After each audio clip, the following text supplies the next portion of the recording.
The pressure of being a child actor was almost more than he could take. But now, as an adult, it was a different kind of unbearable.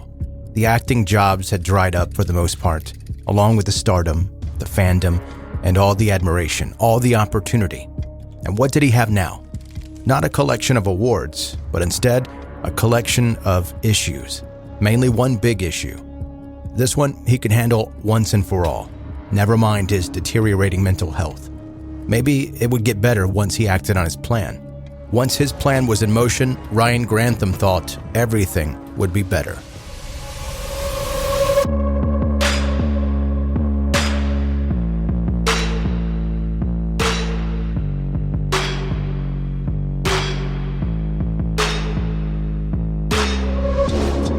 Welcome to 10-Minute Murder, brief and bingeable true crime.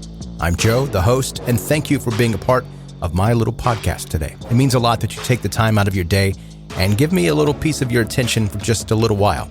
I know you could be doing so many other things with your time, so that's not lost on me. I do appreciate the fact that you do spend a little bit of time listening to me, and some of you, a whole lot of time. Some of you have told me that you've not only listened to every single one of the episodes, but you've gone back and listened to them all again. I don't know how you're doing that. I don't know where you find the time in your day, but I really do appreciate it. So thank you for that. If you are brand new to this podcast, first of all, welcome. I hope that by the end of it, you'll become a subscriber. Look at where you're listening right now and find where you subscribe. It doesn't always say subscribed. It'll say connect, follow, something like that. But it all means subscribe. Just when you do become a subscriber, know that you will never miss another episode unless you intentionally want to miss episodes, which, by the way, ouch, that hurts a little bit. But they'll automatically be there for you, waiting for you to listen. And also, you'll get the episodes as soon as they come out. You don't have to go searching for them. So subscribe wherever you're listening right now. Connect on social media. Links are in the episode notes. And let your friends know about 10-Minute Murder. Now, let's get to the story.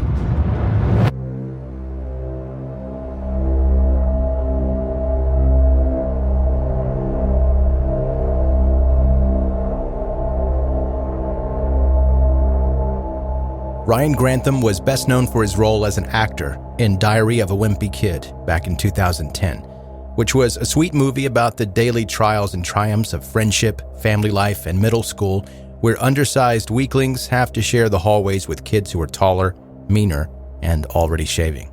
He did have other acting roles as well, The Imagination of Dr. Panarsis, Liz, and guest roles in the TV shows Riverdale, Supernatural, and iZombie. In all, Ryan had been acting since he was 9 years old, but the roles were becoming fewer and far between, and it seemed like the phone just wasn't ringing with acting jobs like it used to.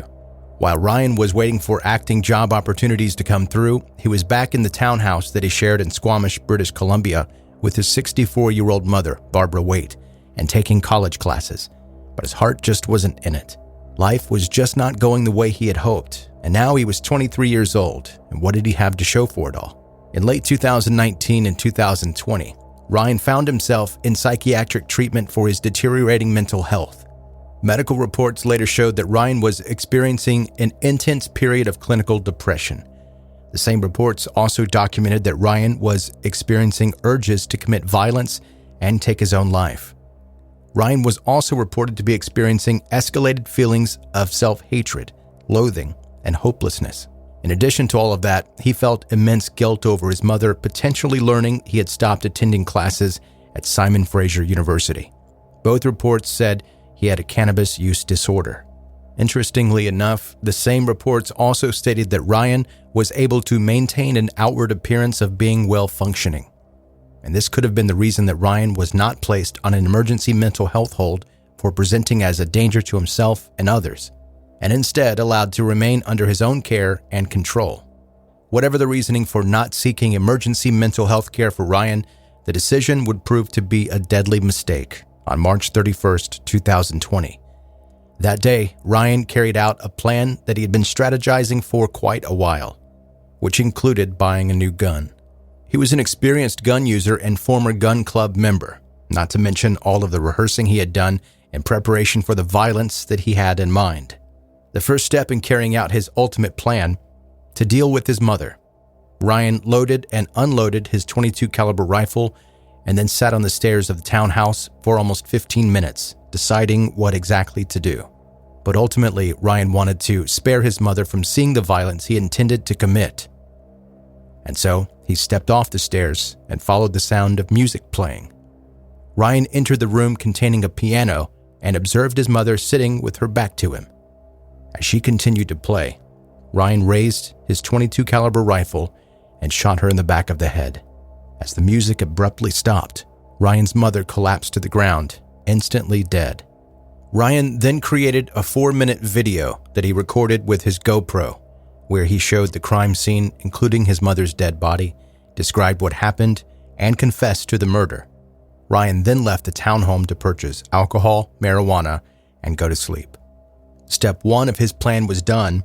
Now it was time for the main act of Ryan's plan. The next day, on April 1st, 2020, Ryan packed his car with 3 guns, ammunition, 12 Molotov cocktails, camping supplies, and a map with directions to Rideau Cottage in Ottawa, and started driving east with the notion of killing the Prime Minister Justin Trudeau. As Ryan drove away from his Squamish townhome, his mother's body was still lying exactly where it had fallen after he shot her. His road trip would take him 50 hours to get to Ottawa, where he wanted to carry out the next phase of his plan, killing the Prime Minister.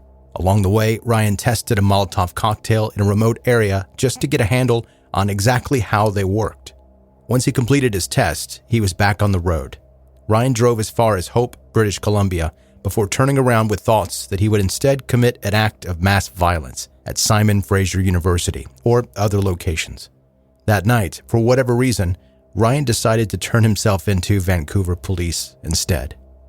As Ryan walked in the door of the Vancouver police building, he told a law enforcement official, "I killed my mom," and Ryan Grantham was immediately arrested. Back at the townhouse that Ryan shared with his mother, Lisa Grantham, Ryan's sister, found their mother's body on April 1st. She had returned to the home concerned after being unable to reach her or her brother. Lisa later said, "It breaks my heart that she struggled so hard from a cancer diagnosis, only to be murdered by her own son. She was vulnerable, and Ryan gave her no chance to defend herself. It pains me to know he was a danger to her life."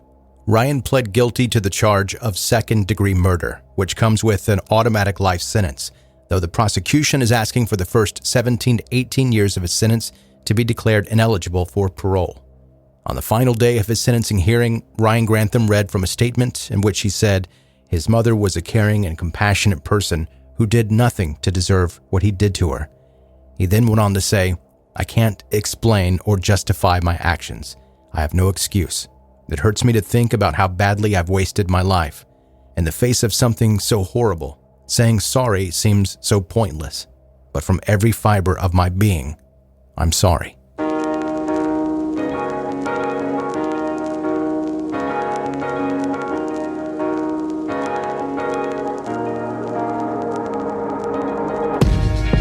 That's 10-Minute Murder for today. Brief and bingeable true crime.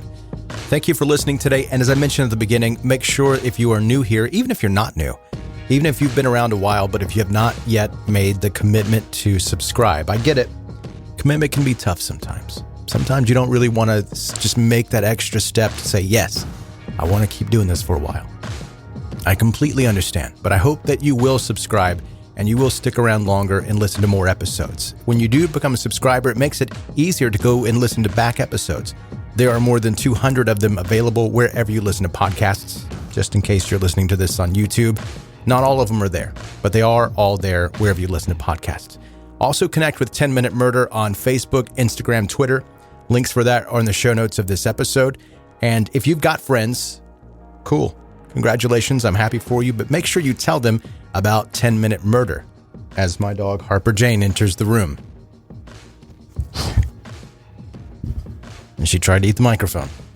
I'm almost done. She wants food or to go outside or something. I don't know. Thank you for listening to 10-Minute Murder.